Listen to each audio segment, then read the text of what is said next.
Okay. Okay, I like it because of.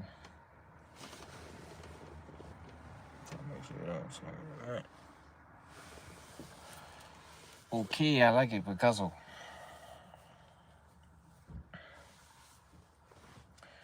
We here to talk about the image of Shaitan or Satan. The image of Shaitan or Satan. Which unfortunately, a lot of people don't know. The image of Satan. They don't know what he looks like. Don't know his devices. Are not aware of how he comes around. Because I don't think that there's something that people are generally even worried about.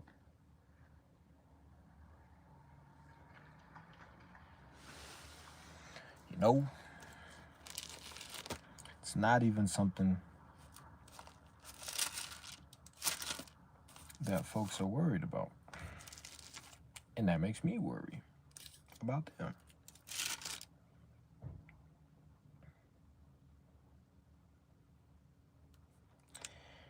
And that's troublesome.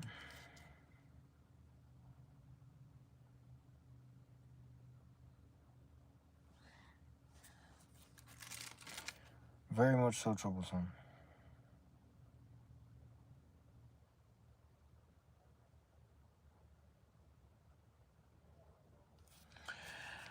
Very much so troublesome when people are oblivious to the methods that Satan uses. When people are oblivious to how he does things, what he looks like, you know, the signals that he give off to let us know that's who he is.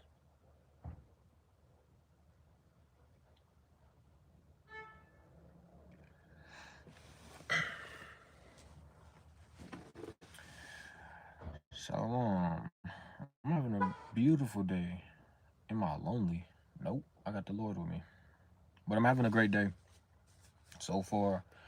I just watched what up, Lily? I just watched and I think this is gonna be a cool lesson. We actually gonna read the Bible because I'm parked. Um and I do got this thing handy. So we I'm doing well. I believe that we finna have a cool little lesson. But I was watching this morning. I watched War of the Planet of the Apes. And I wanted to watch that one specifically because I like the plot, I like the storyline.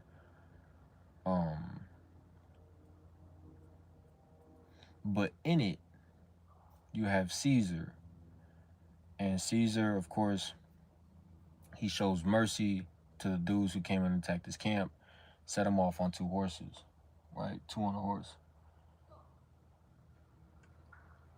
They then y'all need to relax. They then retaliate by trying to kill Caesar. So they go to where Caesar hiding out at, and they kill his son and his wife. Shalom. They kill his son and his wife. Then he gets so involved with his anger for revenge that he abandons the people. He goes to try to find the colonel. Colonel ends up taking his whole camp, all his peoples, takes all of them. And the colonel's like, "You're so emotional. You're so emotional." And what's funny is the colonel says, in some point in the movie, the colonel says, "Listen, it's unfortunate that I killed who I killed, and I didn't kill you. But if he was going to be the heir of what you're trying to build, I'm glad I did it." Caesar go crazy. He's trying to grab him. He's trying to do away with him. And the colonel said, You're so emotional. He says it again. You're so emotional.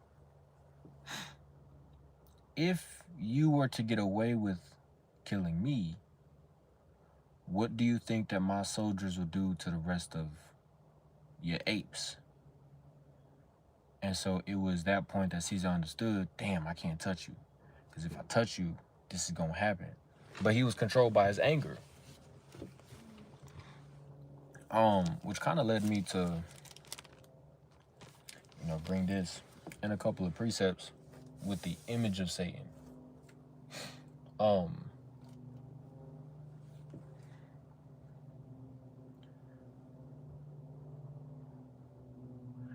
on, he looked familiar. Hold on. No, I don't know. But watch this, right? So let's go to John 14, right? So in John 14, watch this. In verse 30, because when Christ was walking around, he was doing a very powerful ministry, right? They were healing people. They were gaining a lot of people to truly follow God. And so there's a verse in Luke, I believe it's in Luke 19. It says that he's seen Satan fall from heaven to earth like lightning, because the power that Satan had was decreasing much in the people. But John 14 and 30 says, hereafter I will not talk with you much long. I will not talk much with you, for the prince of this world cometh and hath nothing in me. The prince of the world being Satan, he said he's coming. This man is coming. And he ain't got nothing to do with me. I mean, in me. He has nothing to do with me. Paul spoke about a falling away. People giving heed to seducing doctrines.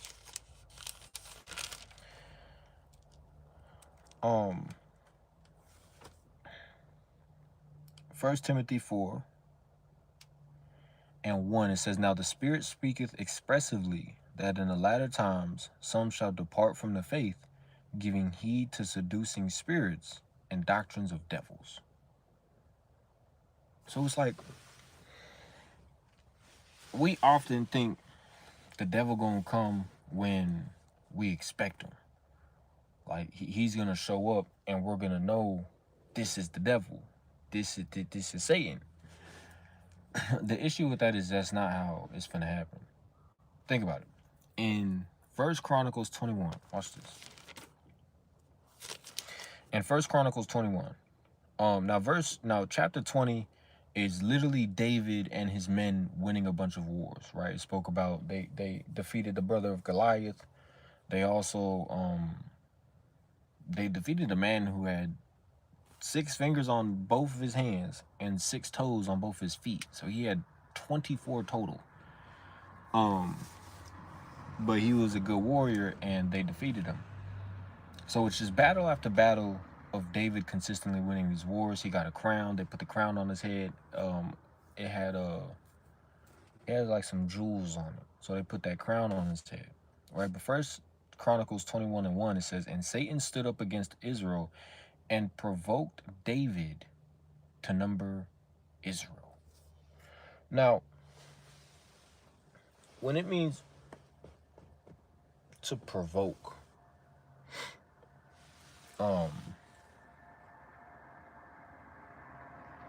it's like to persuade,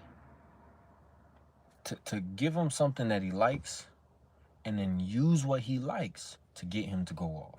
So it was the pride that David had because of his army, because of his victories in battle. Right? Now, verse 2, it says, and David said to Joab and to the rulers of the people, go number Israel and Beersheba, even to Dan, or from Beersheba, even to Dan, and bring the number of them to me that I may know it. And Joab answered, the Lord make his people 100 times so many more than they be, but my lord the king, are they not all my lord's servants? Why then doth my lord require this thing? Why will he be a cause of trespass to Israel? And then, of course, he numbered all the men of war. But Joab left out Benjamin and Levi, because Joab he didn't want to do it. But it said that David's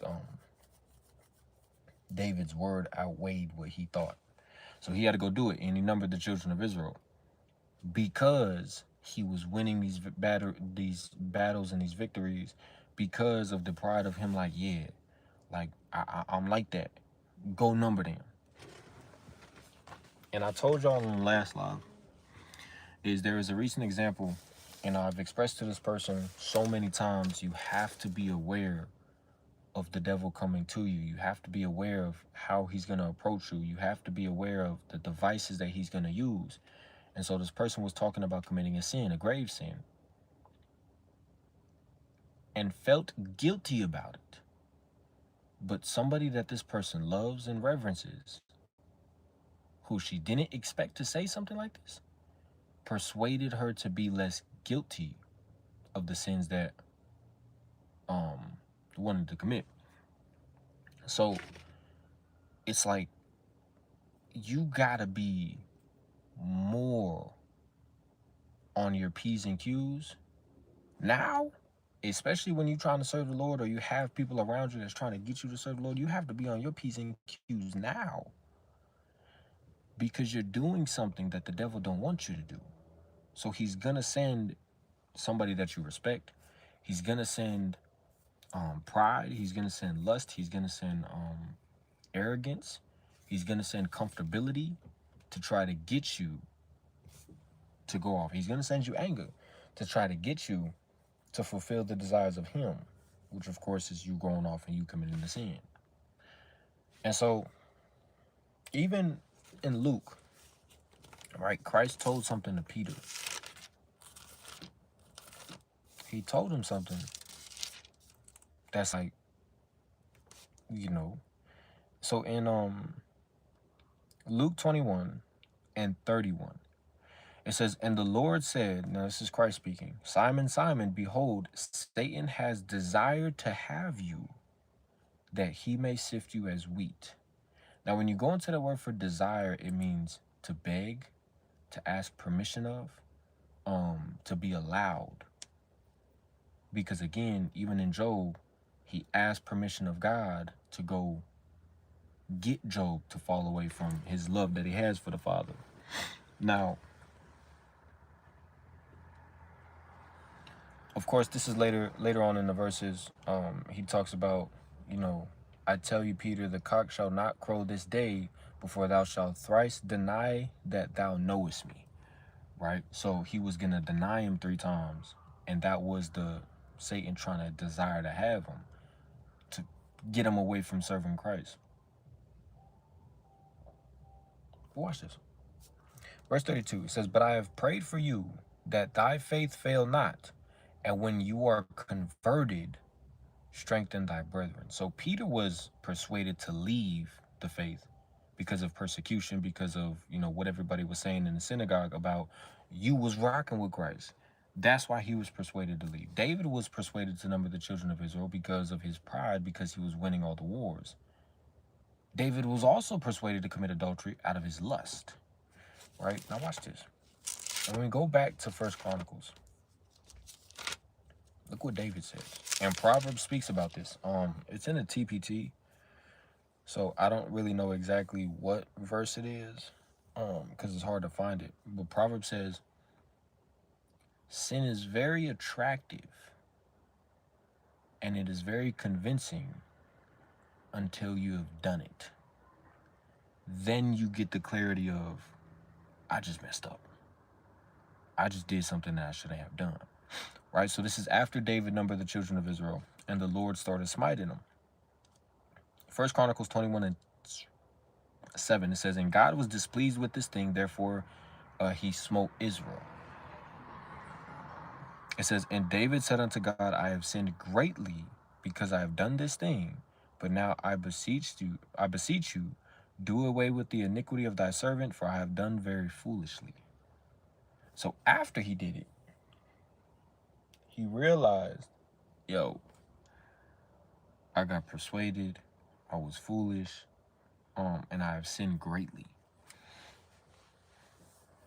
Peter, the same way, But Christ said, listen, once this happens and you are converted, once you have been brought back to your faith, strengthen the brethren, right? Do the mission a lot more than what you were doing it than the first. Then, well, I'm not even gonna say that. But, so that was that example of somebody being given a spirit of feeling less guilty about a sin that they're gonna commit. Also, 2 Corinthians 2, I wrote it down because I couldn't get it on my phone. 2 Corinthians 2 and 11 in the ESV, it says, so that we would not be outwitted by Satan, for we are not ignorant of his designs. Now, when you have this rising anger towards somebody, the devil's going to use that to, okay, boom, now I'm finna make you hate him. Now that anger is finna get stronger. Now you're going to wish something upon him. Now you're going to do something to him. It all started because you didn't like this. So you have to go through the process of, I got to clean myself from this anger. I got to clean myself from this hate. Proverbs 23 and 17 through 18 in the TPT says, don't let your anger, no.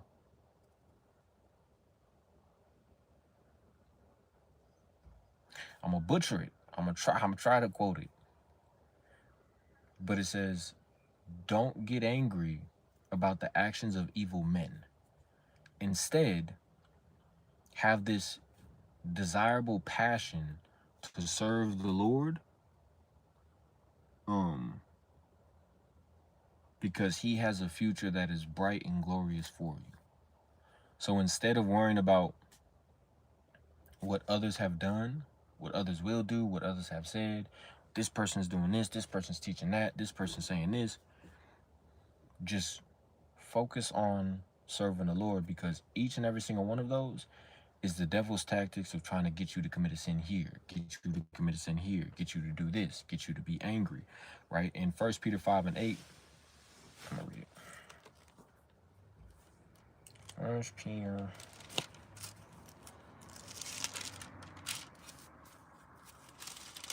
All right, and I spoke about this a couple of days ago.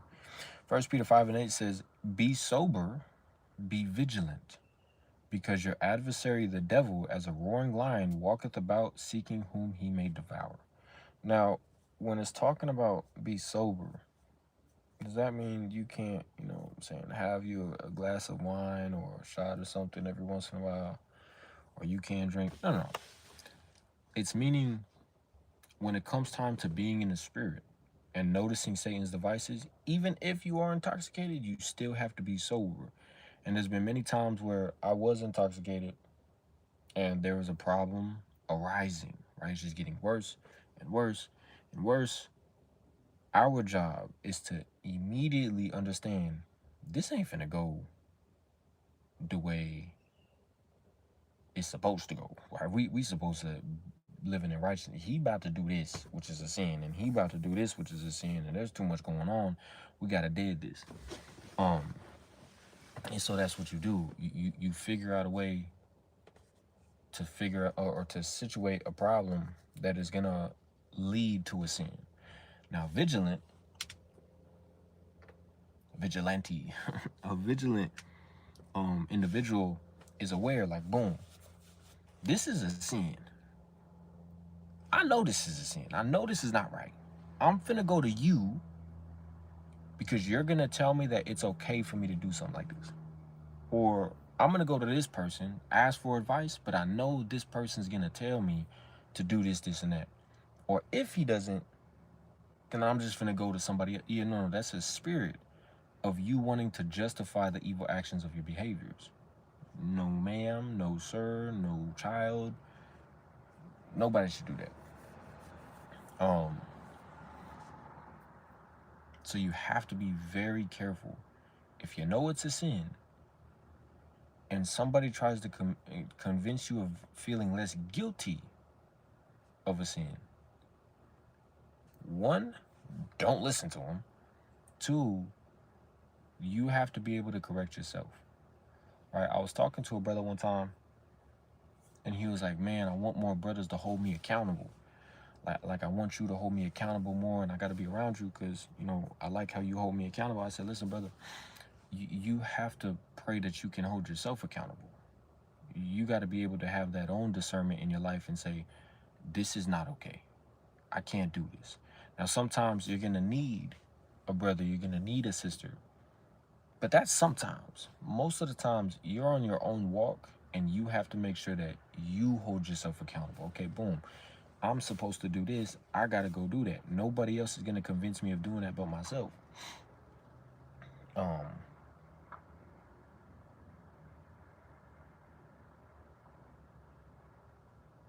So you have to be able to hold yourself accountable. And remember, like 2 Corinthians 2:11 say, he said, "My homie got me in a corner drinking in the Bible."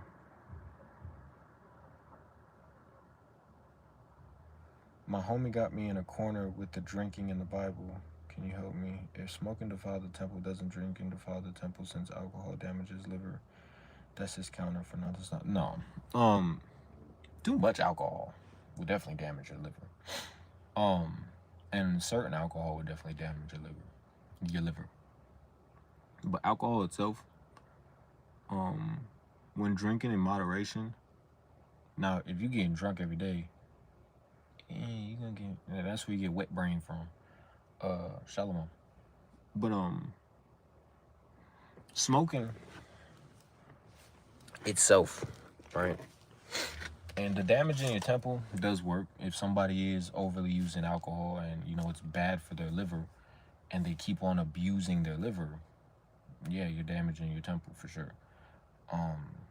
Anybody who eats extremely unhealthy, you're damaging your temple. Anybody who doesn't take care of their body, they don't care to be healthy, to be fit. Some people, it's just their case is special. But individuals who have the opportunity to do it and they don't do it, damaging your temple. So I don't really use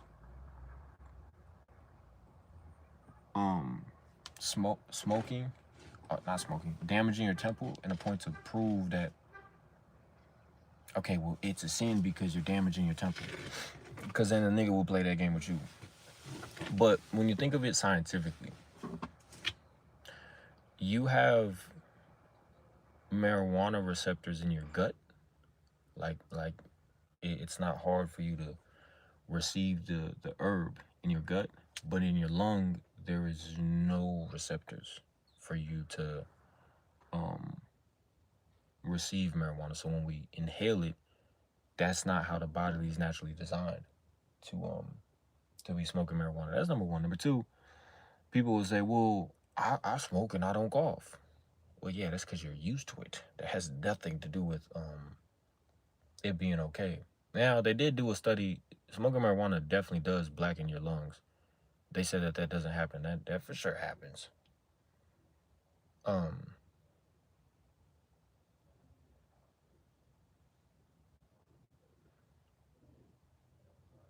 It's funny. There's two men walking in front of me. They're smoking and drinking.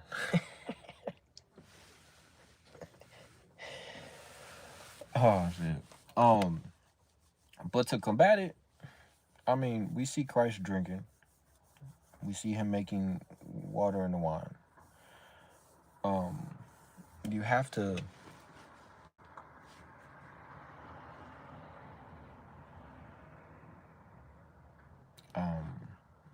take that. I'm sorry, my mind is going a lot of places right now. You have to take that in consideration because if it's a sin, why would the Son of Man do it? Don't really make no sense. Another thing is the plants that we have today that when folks go hit up the plug or they go to a dispensary, that shit is modified. Like all of it is modified. Like they're specifically trying to enhance the THC more than the CBD. That's not how it's originally, like, they got moon rock. They got like different types of names for it because they're literally like, we got to get as much THC in there as possible to get them as high as possible.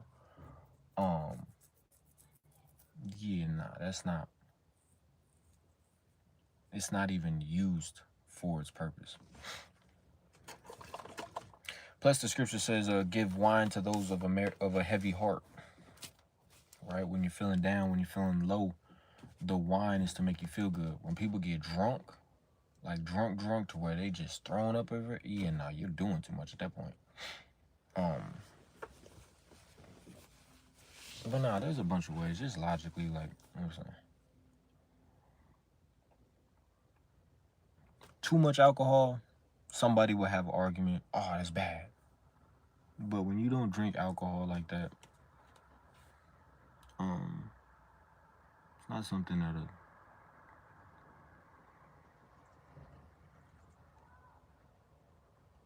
it's like really damaging.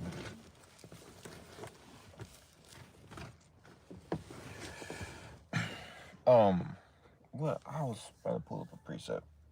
Oh, I got one. So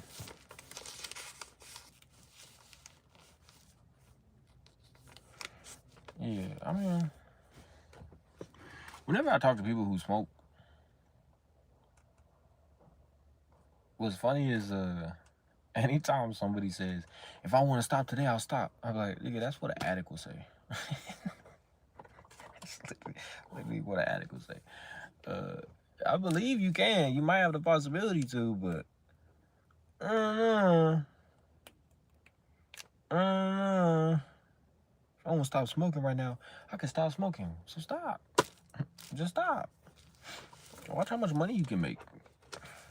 Watch how much money you'll save. Watch how much more productivity you will have.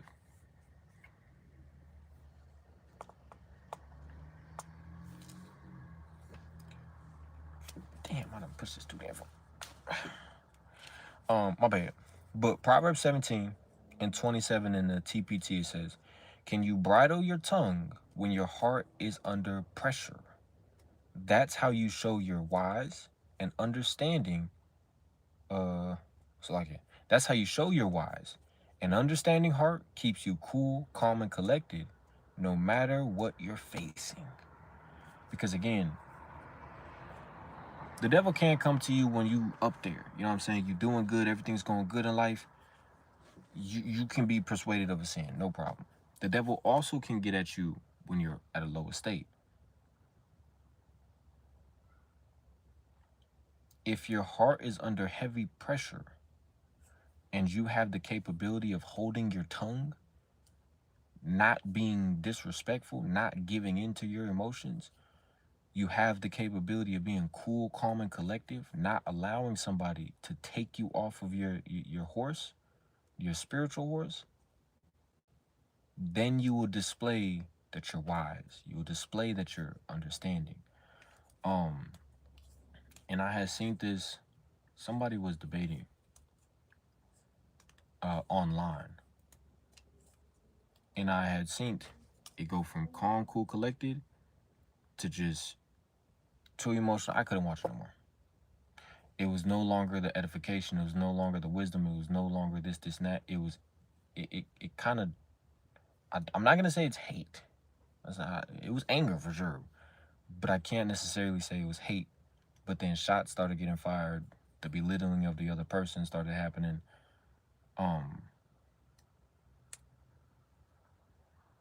And I myself am victim to a lot of shit I be talking about. That's what allows me to have the wisdom because I understand it. I fix it, I work on it, and then now I can teach others to do the same thing. If you get the beam out of your own eye, you can get the mote out of your brother's eye. Let me drop my damn pen. So,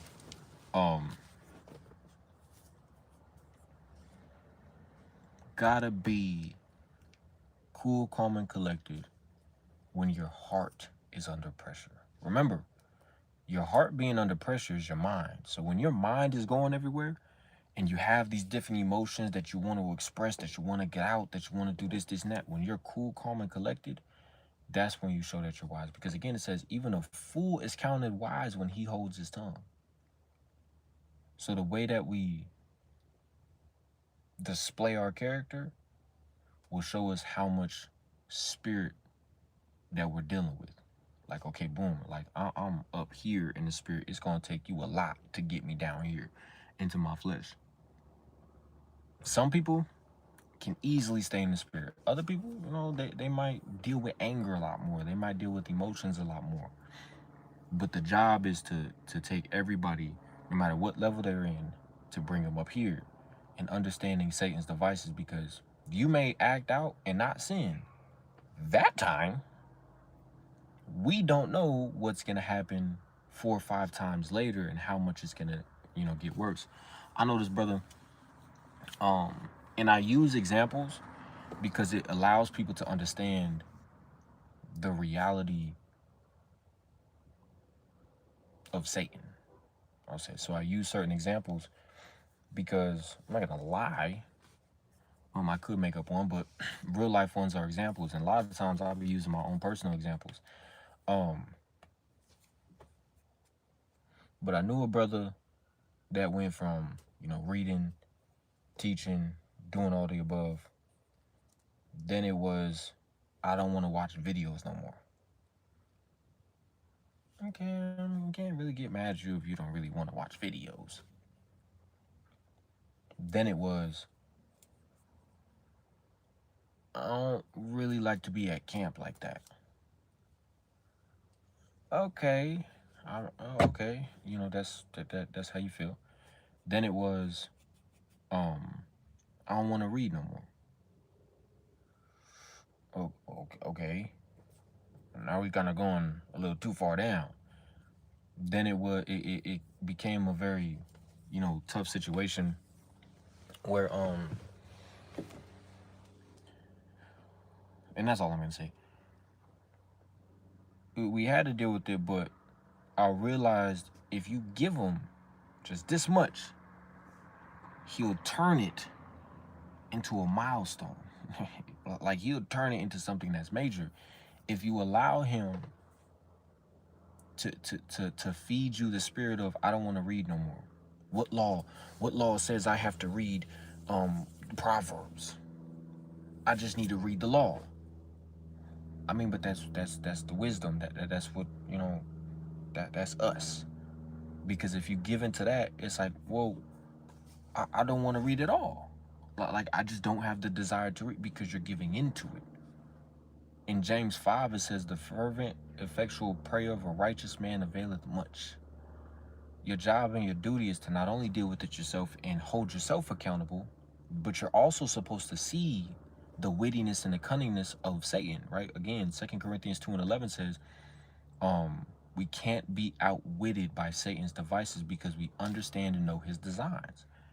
You literally, listen, family, this is it's a blueprint that you could fit in your hand about so many things, and Satan's devices is part of it. You have examples of how people fail. Like, it literally shows you how they fail. Now you know what it's like. Well, you don't know what it's like, but now you understand how they fail. Look out for it. You know what I'm saying? This is literally, bro, you pissing me off. Move, man. Whatever. This damn seatbelt pissing me off. But we have the examples and the devices. That's what we should listen to. That's what we should follow. But that was the first example. Again, it's happened to me. Let me see. What I will say is, there was a time where I wasn't studying. I'm gonna keep it a buck. I'm not gonna lie to y'all. There was a time I wasn't studying. It started with, I don't want to hardcore study no more. I don't want to spend hours. Let me just do this, and that. Let me just have fun. Let me just watch TV, watch movies. Then it turned into, I ain't read in a week. Then it's like, I don't want to do no video. Then it's like, here comes camp. And I was just like, wait, what the fuck? What's happening? What's happening? Snap back out of it. You have to be able to understand his devices and be like, man, I don't want to read. I've had a stressful day. Well, the words that God gives us life. Even when we're feeling drained from the day, our spirit being drained as well is a no-go, right? You cannot drain your physical strength. You cannot let the world drain your mental strength. And you cannot allow Satan to drain your spiritual strength. But it all starts with something small. Man, I lost my job. Okay, understandable. Understandable. But you know what's finna come next, right? No. The recognition of the bills is coming up. You know what's finna come next, right? These people need food. You need food. You know what's finna come next, right? Now you gotta go figure it out and your mind's you know what's gonna come next, right? You're gonna go 3 weeks of not even thinking about God. Not even trying to give him glory, not even trying to praise him in this time. You're just gonna forget. Right, now watch this. Oh shit. Now, I can't read it in TPT because, you know, I'm recording on my phone. But 1 Peter 4. Ooh, hold on now. Whoa. Too far. Way too far. 1 Peter 4. Hey, man. Give me my damn page. 1 Peter 4 and 12. It says, Beloved, think it not strange concerning the fiery trial, which is to try you, as though some strange thing has happened unto you. But rejoice inasmuch as you are partakers of Christ's suffering, that when his glory shall be revealed, you may be glad also with exceeding joy. You lost your job. Now you worried about the bills. Now you worried about this. Now you worried about that. And then, which of course you should be worried about it. I'm not saying don't worry about it. No, worry about it. Pray for it. Go out there. Go find another job. Go see how you can make some money righteously, not in a sinful way. But just know he's there. And you are partakers of Christ's suffering because you know this is not just oh man, I could go make money this way. This can turn into I feel some type of way against God. Like, damn, God, what makes you think that you can do this to me, bro? I've been doing this, and that for you. I done went out, I done held camp for 6 years straight. Ain't miss a beat. I was throwing up. I was sick. I was hot. I was sweaty. I got into altercations. I did all that. And I deserved it? Yes. Yes, you deserve it. What are we talking about? You are chastening? You are a chastising son. Hey, that's what you are. You are a son who receives chastising. Because like Christ said, because I believe it was the scribes and the Pharisees, they went up to Christ and they said, why don't you and your disciples fast like we do? Or why don't your disciples fast like we do? He said, listen, they got me right now. The fasting will begin and the sorrow will begin when I leave. But as of now, they got me. And so now that Christ is gone, remember that John 14 and 30, he says, watch, I'm going to read it again.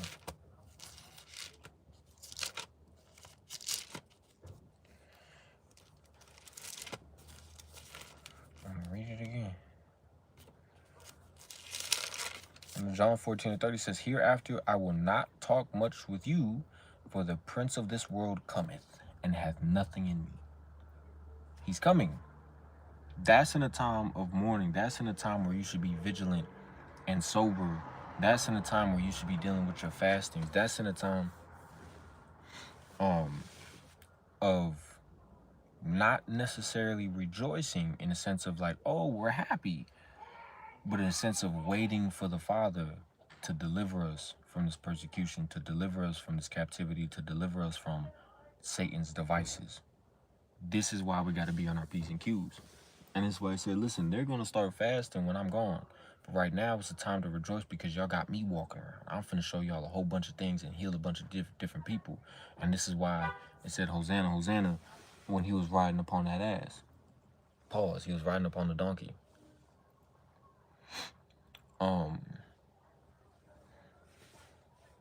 So yeah, be very careful of Satan's devices. He's going to come into the form of your father, your mother, your son, your daughter, your brother, your sister. And he's going to try your best friend, your closest friend, your cousin. And he's going to try to convince you to feel less guilty of a sin or to be involved in a sin, which is the same thing. Proverbs 7 and 8, both are chapters dealing with the spirit that is seducing men, right? Now, Proverbs 7 and 12, it says, now is she without, now in the streets, and lieth in wait at every corner. So she caught him and kissed him, and with an impudent face said unto him, I have peace offerings with me.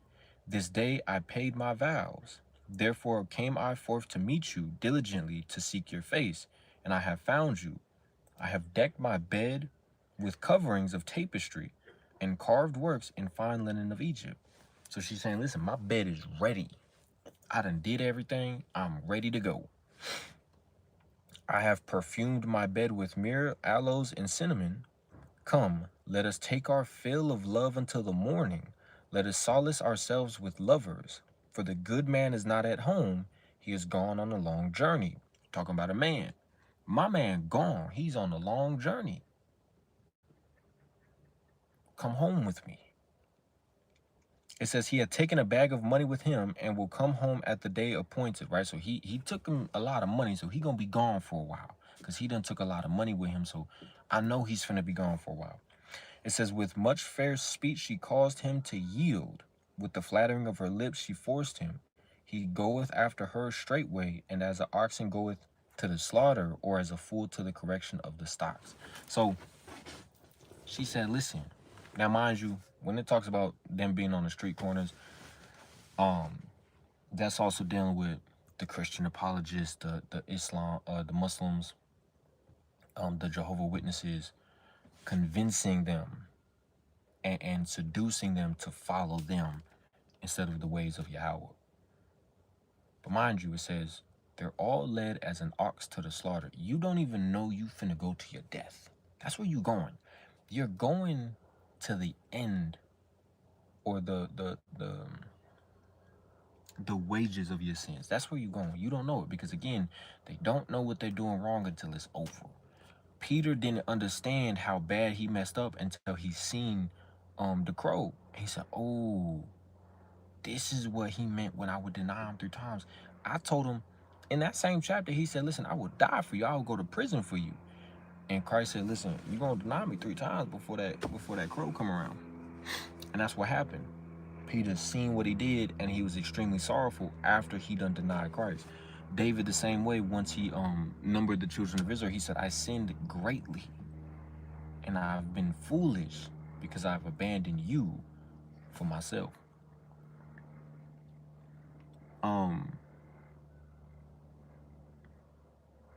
When people put others to death, when people commit adultery, when people break the Shabbat, when people do things knowing, but don't do that, but the devil comes around and convinces them, it's until after, yeah, you done messed up, bro. You messed up for real, right? But yeah, so Proverbs 7, parts of Proverbs 8 and 9, they all talk about like the seductive woman that tries to get you to lay down with her, or for the woman's perspective, a seductive man, right? You have a husband, you've been going through it with him, been fighting back and forth. You know you love him, and you know like he a good man, but here comes this man, and he's speaking all types of smooth words to you. He's showing you like, oh man, I have never got this from my man. Sister, do not fall for that. Don't fall for that. Don't fall for that. Don't fall for that. Yahweh is against that. In Proverbs, I believe it says that when anybody commits adultery, you're just dooming yourself to death. The Lord's gonna get you. You know what I'm saying? He see you. He knows your heart. He knows your mind. And Christ said, listen, if you hate your brother in your heart, you already committed murder. You already murdered the man. That's why it's important to just understand Satan's devices and understand I gotta nip it in the bud. I see him coming around. Nah, I can't do that. Cool. Well, I mean, we not really together, so, you know, we can just kick it. Nope. I don't even want to talk to you. I'm cool. I am good. Plenty of times that I'm cool, man.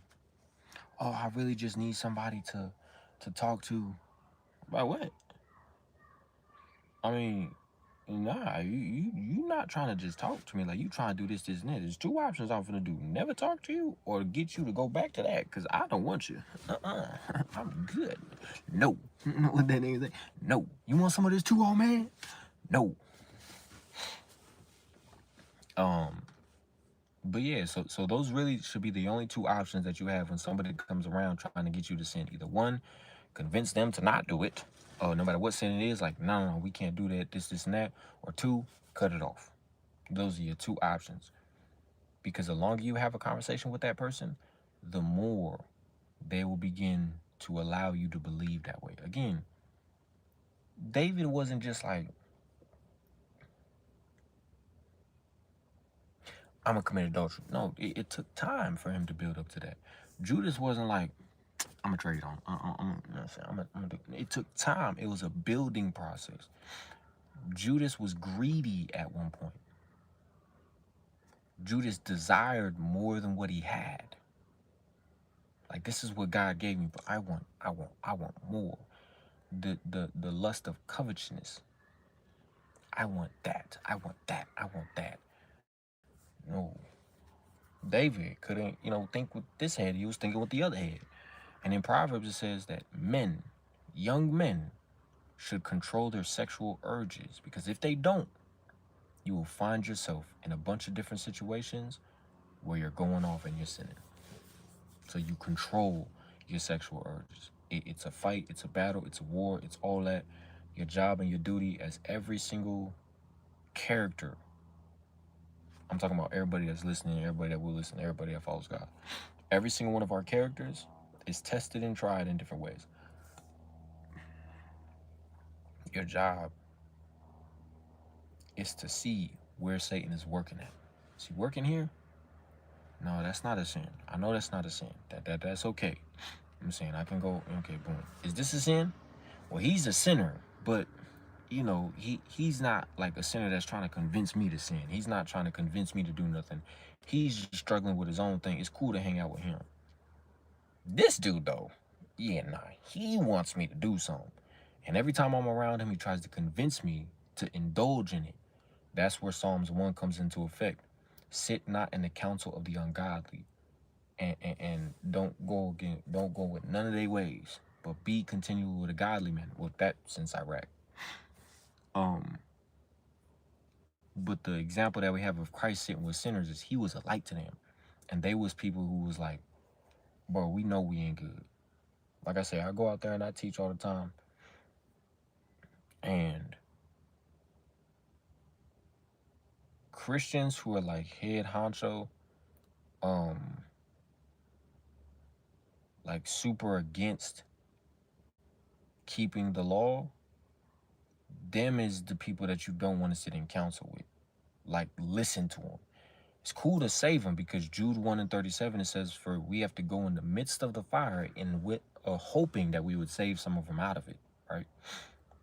So you still go to them, still try to have conversations with them, but usually they like, you not changing my mind. You go to the projects, you go to the videos, they're like, listen, I know I'm not right. I know I got to get right, you know what I'm saying? And I've been looking for God, and I've been trying to do this, and that.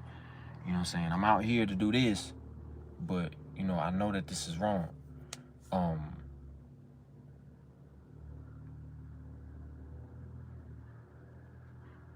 Is that a question or a statement? Because Just because I don't show it on video or camera, that doesn't mean I'm not doing it. I'm for sure doing it. Shalom is strong. When we see them and it's like, you not finna persuade me, that's where it's like they stuck in their ways. But you also have those other ones that I've always talked to, that I still talk to. They always show, hey man, I know I gotta get right. And that's why I continue to go out there to let them know of that parable that I did in a short video, or that I talked about in the short video. Luke 15, the son said, I'm unworthy to be called your son because I sinned against you and heaven. I always remind them, I know you don't feel worthy, but I promise you, Christ is waiting for you and the Father is waiting for you. But you have to take the step of going and believing, Lord, I messed up, I sinned.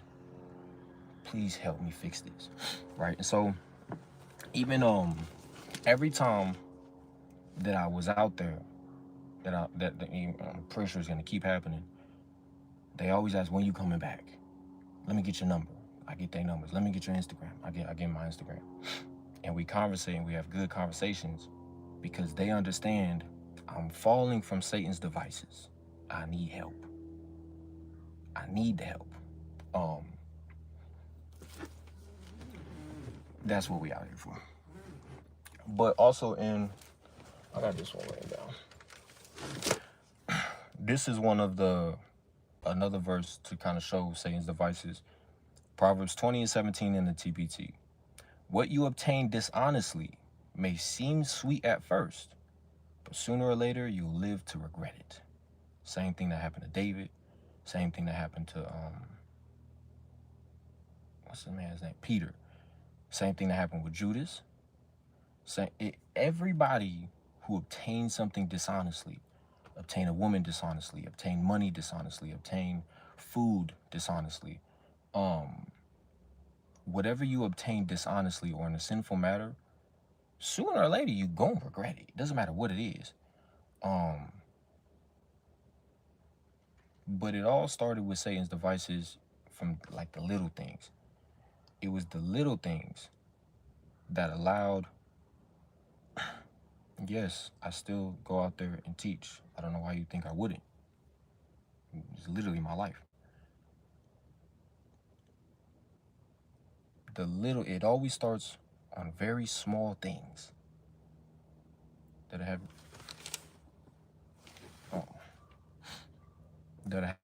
say, that's a big ass dog.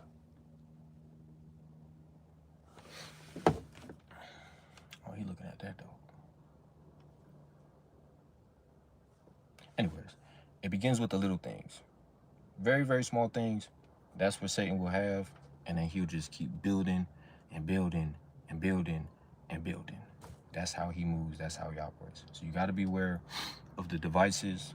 It starts in your mind. This is why we have been told so many times, do not trust what's in your head. Don't trust it. Leave it alone. Because that's where the devil is, literally the devil's playground. The devil can't get you to sin until he starts messing with your mind. Then he starts convincing you, think about this, say this, do this, act on this, plot against this, now go rob him. It all begins with the mind. And that's the whole thing with, in Matthew 5,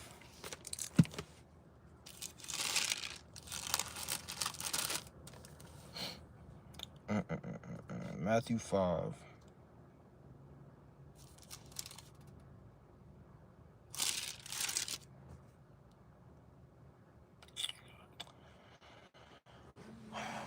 I guess I could just read verse 28. Verse 28 says, but I say unto you that whosoever looketh on a woman that lusts after her hath committed adultery with her already in his heart. Let me see if I could find.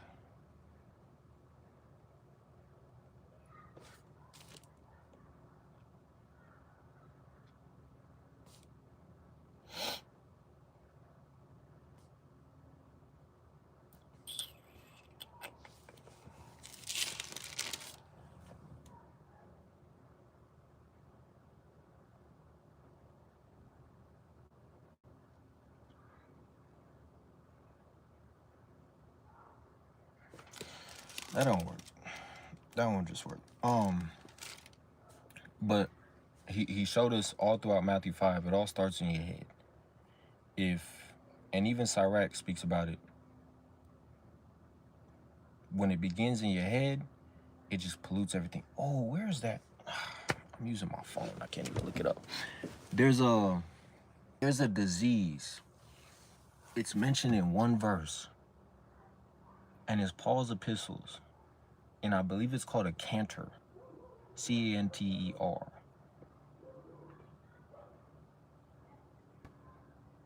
Trying to figure out if I can remember the verse. But the disease itself, when you go into the Greek, I might.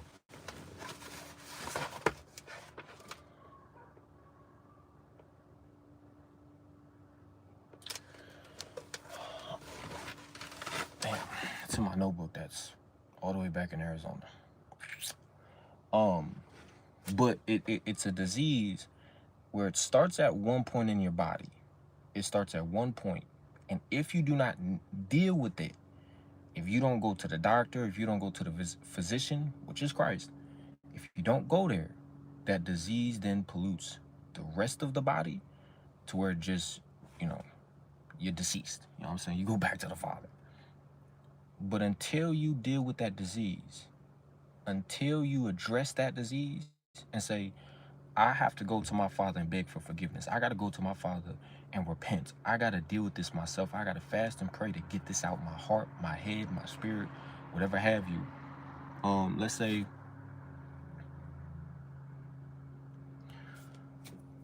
a brother accidentally ate your sandwich. I don't fucking know, a Big Mac or something. You know what I'm saying? He ate it on accident, and then he kind of was just like, oh, my bad, I apologize, this and that, this and that. Okay, boom, water under the bridge. Then the same dude accidentally, say y'all living together, he accidentally takes your car because he needs to go to the store, but you had a job interview, so boom, this. And he's like, man, you just made me do this, you made me miss this. And you're building the anger in him. And it's like, he went to the store to go buy food to cook for y'all. But then you realize that somebody else did something, now you're getting angry with them. And somebody else did something, now you get angry with them. And so the anger just goes heavier and heavier and heavier. And then it's like, now you back in the world, and now you back gangbanging because you never really dealt with that. Like, it started here. That's that little cancer. I'm so pissed me off trying to find this damn verse. Hold up. But it's the same thing with stealing. Like, okay, boom, I'm gonna take this. I want this, but I'm not really gonna ask him, so I'm just gonna take this. He doesn't mind. And I'm just gonna take this. He doesn't mind. And it's like, you just get into this habit of wanting to take from people. Same thing that happened to Judas. Literally, I did a video and showed how the man didn't care that the woman was washing the feet of Christ. He didn't care at all. He just cared that she wasted expensive perfume that she could have sold, and he could have got the money because he was stealing from the pot. And he accused her for not caring for the poor. But the verse after it says, for Judas had no heart for the poor. But it all starts somewhere. It all begins somewhere. That little canter. It's gonna make me mad not finding this verse, bro.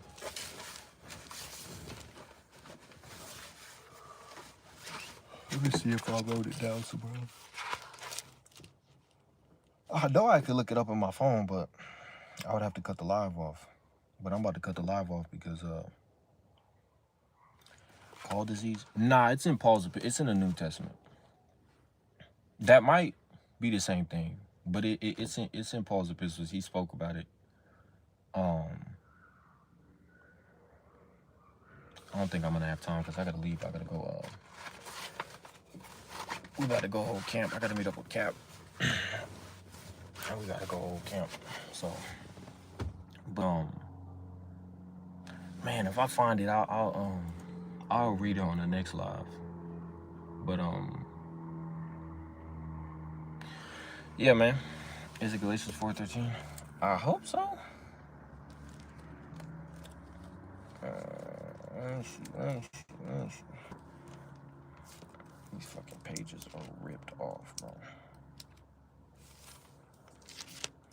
Y'all know when y'all have a Bible that just ripped? Like, it's ripped bad, but, you know, it's like nostalgic. You know what I'm saying? You don't want to...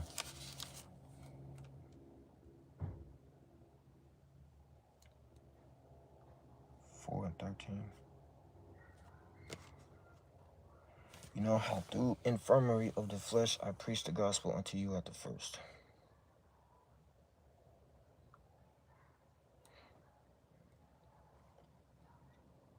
I don't know. That might be it. I thought it was in like 1 Timothy or something. Maybe. I'll definitely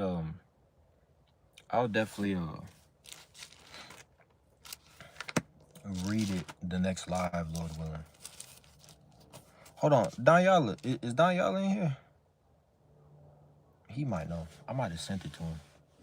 Because it was interesting, because very, like, the past couple of months, and I've been doing them on the Instagram reels, I would just showcase how is just beautiful in the way that he does things. Like, I got another one that I'm thinking of doing where it talks about Christ being the sacrificial lamb. And even when we pass all the sins onto the animals in the Old Testament, how they would bear the sins of the nation, he did something so beautiful at the what the hell? He did something so beautiful at the choosing of Barabbas or Christ. It was so symbolic. That's what it is. Everything is due is always symbolic. And it's so deep, it's so dope. It's cool how Yahweh moves and how he just does things. It's just, it just excites, like, my spirit. Like, I just get super excited in the spirit, like, man, I'm thankful that I can see this and I can see that, and boom, boom, boom. And then brothers will also see something different and then showcase it. And I was like, man, it's hard not to believe in Yahweh. It's hard not to. I don't think it's Galatians 4:13. I ain't gonna cap to you. Leviticus 24. I don't know if this is like a verse you want me to read. I'll read it, but if it was dealing with the cancer, nah, it's definitely in the New Testament. Hold on, you said 29 and 13. Exodus 29 and 13. And thou shalt take all the fat and the covering inward and the caul that is above the liver. No. It's like a disease that we get. I mean, I'm sure animals can get it too, but man, because I know it's not called cancer in the New Testament. Like that, it's only in the Strong's. It's a different word in like in the actual Bible. It's a different word. It may not even be a cancer. I ain't gonna capture you. But yeah. Hopefully y'all doing well. It is beautiful out here. I'm not gonna capture you. It's extremely beautiful.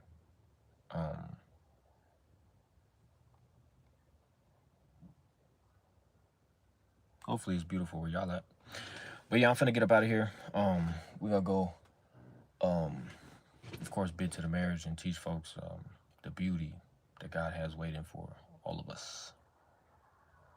Hopefully we be saved. To the true Gentiles.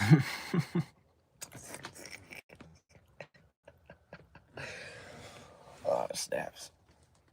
Shalom, Javier, man. Good to see you, man. Good. Notice you're doing well. Remember on my shirt, I can't. I would try to show y'all, but can't really turn my back in the truck. But it's of the Klansmen, and It's one of the shirts that I got from Bazak out there in Cali. But they got the word unforgiven. And then they got the dude, you know, what was happening to us off of the trees and stuff. So I'm gonna wear that. Show these folks we mean business. But yeah, man, Habatham, Yasha Allah. Y'all stay safe. Peace. Shalom.